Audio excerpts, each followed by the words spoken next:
Hi everyone, welcome to week 10 on the Dean's Family Wellbeing Journey. Today we're going to be talking about the brain, and it's called Mind the Bump and Mindfulness, which are the two videos I shared last week.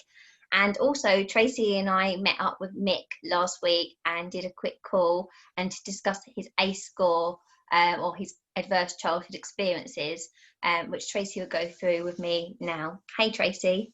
Yeah, hi Nadine. It was really interesting, wasn't it, chatting with Mick, hearing his story. It was just so amazing how an ACE score of being a high number then coming down and how we can change it. So to everybody watching, me myself, Yeah. is that knowing that even if your ACE score is a certain number, that can change. We can make that change. It's never too late either. Yeah, definitely. It's this message of hope, because a lot of time when we've had negative things, experiences growing up, and then we're in a really difficult season now with our children and with COVID and with everything going on, we can actually sometimes feel quite overwhelmed and demoralised. And there is hope. There really is hope. There's hope for change. We can learn simple strategies. We can change the way that we do things that will make a difference on our quality of life, that will make a difference on our children's lives. So for me, it was just nice with everything going on to just take a moment to hear someone's story and how they've come on, and as well to share your journey and see, all the different things that have been happening for you on that journey. Yeah, definitely. And those videos I shared last week were really helpful as well. Yeah, so tell me what you thought of those. So the first one was the brain, which was Mind the Bump, and the way it was saying that you can reshape your brain. Obviously, not meaning you can get inside your brain, but is in it's what you're thinking about. So, for example, not looking at the future or the past too much, and try and focus on the now, because you can't change the past, and you don't know your future. So, to me, it was a case of okay, I need to stop thinking about these little things and start focusing on what's happening now. So like the pandemic at the minute, it's a massive, great big thing at the minute. Yeah, And I know that I'm doing everything I can do to prevent the pandemic and making sure I'm following the rules and things. But I yeah, just found it really, if it's your brain, it's you who are thinking about your thoughts and experiences. So it just made yeah, me think so much more of what the brain does.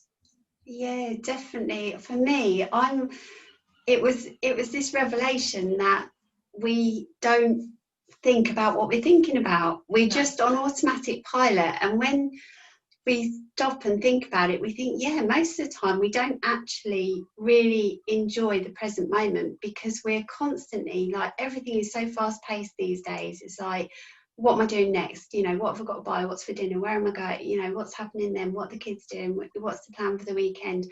We're constantly, especially with our phones, and we're scrolling on social media, and we're trying to keep up to date with everything that's going on, and we're thinking about what's going to happen. It actually, to step back and think, how many times do I actually really enjoy the present moment? Am I actually 100% focused on that time that I'm spending with my kids, or the conversation that we're having at the dinner table, or whatever? Because I don't think very often we're concentrating on the present moment, are we? No. And that's one of the, all the research now shows that that is one of the best protective factors for good mental health, is being able to be in the present moment and not caught up in the past or worrying about the future, actually being able to be in that present moment. So that's a skill that's really worth learning. And like you said, the plasticity of the brain, we can all develop that skill at any point. So it just takes practice. Yeah, it just really stuck out when it just said about molding your own brain. I was just like, never even Yeah. thought of it like that. So I was just like, that's really interesting. Yeah, definitely. And because we're all creatures of habit. So all we need to do is look at some of the habits that we've got that aren't very healthy, and then just think of the habits that would be more helpful and just build those into our everyday life. So it's not rocket science, it's something that we can all do. It's just consciously thinking about what we think about and making different choices. Yeah, I mean, I know sometimes it's not easy as just No. saying, just focus on the present. For example, I just got some results through that could cause a issue with my cancer from my past. However, I'm trying not to think too much about my past and think that actually now I know about my past and what I can do now. I'm more determined to make sure that doesn't go back to where I was before. So when I watched that video about the brain, I was like, because before I watched that video, I was more focusing on, oh no, well, this is what happened. I've had this before and I've done this before. But actually now I'm like, no, I now need to get on top of it and speak to the people, like professionals, and be like, right, okay, I don't want this to happen. What happened in the past? I want to focus on the now, and I want to make sure that that doesn't happen again. So that's what I'm kind of working towards at the moment. Yeah, definitely. And I think you're quite right. It isn't always easy. And our brains will take a situation that we've confronted with now, and we will immediately link it back to something that's happened in the past. And if it was negative, then we'll start worrying, and our brain will assume, well, okay, the same thing's going to happen again, it's going to happen again. And so it's actually about going back to what we said before about having this self-compassion, isn't it? Being kind to yourself. Okay, yeah, that was a really tough time. That was a really hard season that I went through. And of course I'm going to be worried.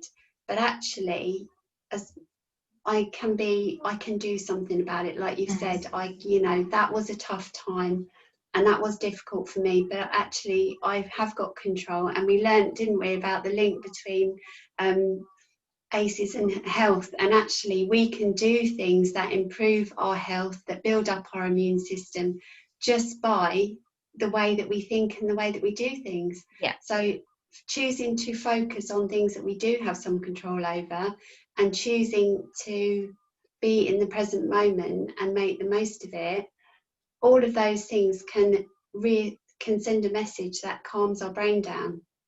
And if we're doing the wellbeing strategies as well, like the breathing exercises that are regulating our nervous system, all of those things work together to actually mean that we're more likely to have better health outcomes.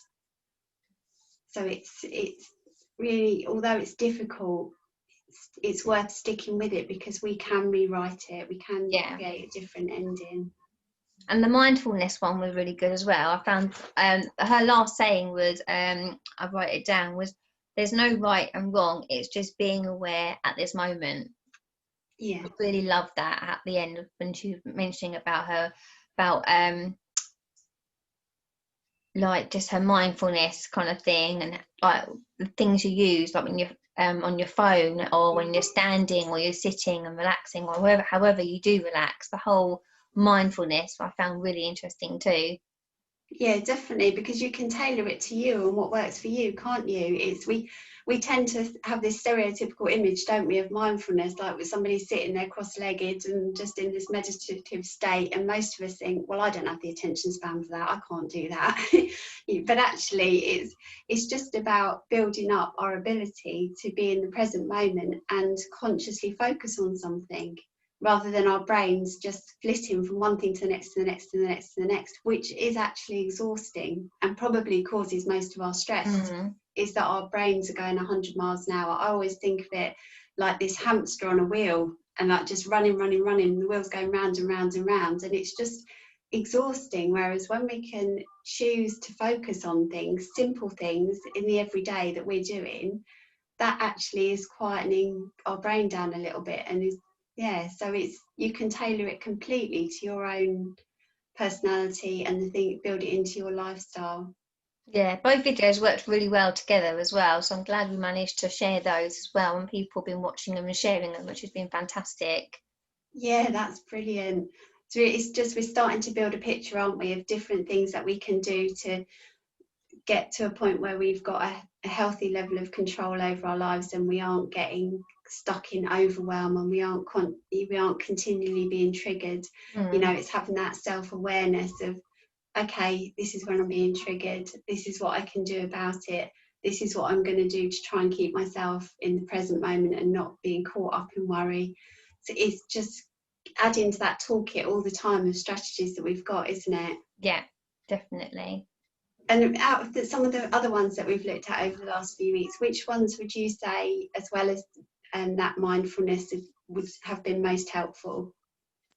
Self-care is always stand out for me, because I have to admit I wasn't one really for self-compassion or self-care, because being a mum, all that goes to my child. I don't really think about me. And when I think we spoke about it before, about being your own best friend and how you treat yourself, I wouldn't treat my best friend how I would treat myself. So that's changed a lot. So I think actually all the videos I've watched so far in my journey has completely changed me, on how I see things, do things.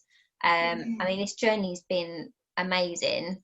I've still got a lot to learn, but it's been a massive eye-opener, and I have put the strategies in place already, and I'm excited to do even more and help all those other people who might want to start their own journey as well. Yeah, definitely. That's exciting, isn't it? With you put the post up introducing the coffee morning, so really hoping that people will join us for that, and we can start to share ideas. Really positive. And I just wanted to say something about the idea of self-compassion and self-care being hard, because I think for mums especially, and dads, it's really hard to do, because you're obviously your focus and your priority is your kids, quite rightly, but the best present, this really stood out for me when I was doing all the research and learning around this, was the best present you can give your children is being emotionally present. So you've got to be well yourself, you've got to be emotionally well to be present with them, and that's the thing that actually is the best predictor of how resilient they will be and how able they'll be to thrive in all areas of their lives. So especially at Christmas, I think that's a really encouraging message, because there's lots of us who are thinking, oh my goodness, my kids have given me a list a mile long of all these things they want for Christmas and they're all really expensive. And actually, it's difficult right now and people can't do that. But what we know, this is probably not going to go down that well with the kids, but what we know is the best present we can actually give them is they're having a strong emotional connection with them. So it's not all about what you buy them for Christmas.